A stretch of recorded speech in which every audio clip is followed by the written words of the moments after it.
We are learning new and unsettling details about Wednesday's mass shooting at the University of Nevada, Las Vegas. Newly released surveillance video shows the confrontation with police that led to the death of the gunman. Police say he shot and killed 3 faculty members and critically wounded another. Our Omar Villafranca is in Las Vegas. Omar, good morning. What more can you tell us? Well, good morning. Authorities also identified the shooter as Anthony Polito, a former professor in North Carolina. They say he also mailed envelopes with an unknown white powder to faculty members here at UNLV, but that powder ended up being harmless.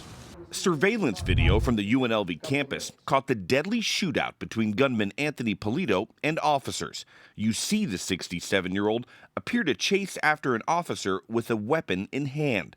A gunfight then ensued. The suspect was struck multiple times and collapsed to the ground. Officials say when Polito first arrived on the campus Wednesday morning, he was carrying a handgun, over 150 rounds of ammunition, and a list of targets. I heard 5 loud bangs. UNLV Assistant Professor of Accounting Truman Rowley was on the same floor where the shootings occurred. It wasn't until about 5-10 seconds later another round of gunshots rang out, followed by a scream that we knew this was happening. Rowley says he missed being in the same area as the gunman by mere seconds, with an office just across the hall from one of the victims, Associate Professor of Accounting Patricia Navarro-Velez. She was nothing but warm, welcoming. She truly cared about her students, and she truly cared about every single one of her colleagues.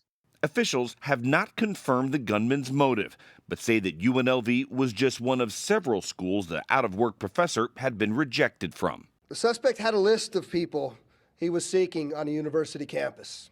Investigators believe Polito was struggling financially. A search of his home showed an eviction notice as well as a last testament. While some on campus are calling the shooting unimaginable, others say this experience was inevitable. You felt this was going to happen eventually. Yeah, because I also work in the school district, so I was like, eventually it'll happen, if not while I'm in school, while I'm teaching. But it could also happen while I'm at the movie theater, it could happen at the mall. The business school behind me remains closed. All classes are canceled this week, and finals and winter graduation are on hold as the campus continues to mourn. Anne-Marie? Omar, we saw, one of the victims in your piece there. Do we know anything more about the other victims? Not very much, and they're being tight-lipped about it. And we've also tried to reach out to family members of other people, and people here just don't want to talk right now. And understandably, they're grieving, they're in shock. We even talked to students here. The university is offering, mental health counseling, but there's some kids who don't even want to come back here right now because it's still fresh, it's still raw.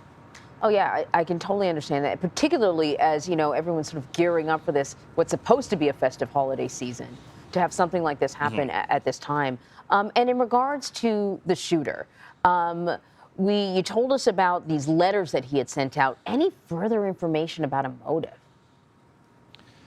And that's what we're trying to find out. We know that he applied to several universities to work and that he was rejected, UNLV being one of them, mailed letters to UNLV to faculty members with that powder, ended up being harmless. But apparently he also had a list with people that I guess he wanted to confront, a list of people. And authorities are telling us that the people who were shot were not on that list. We don't know who was on the list.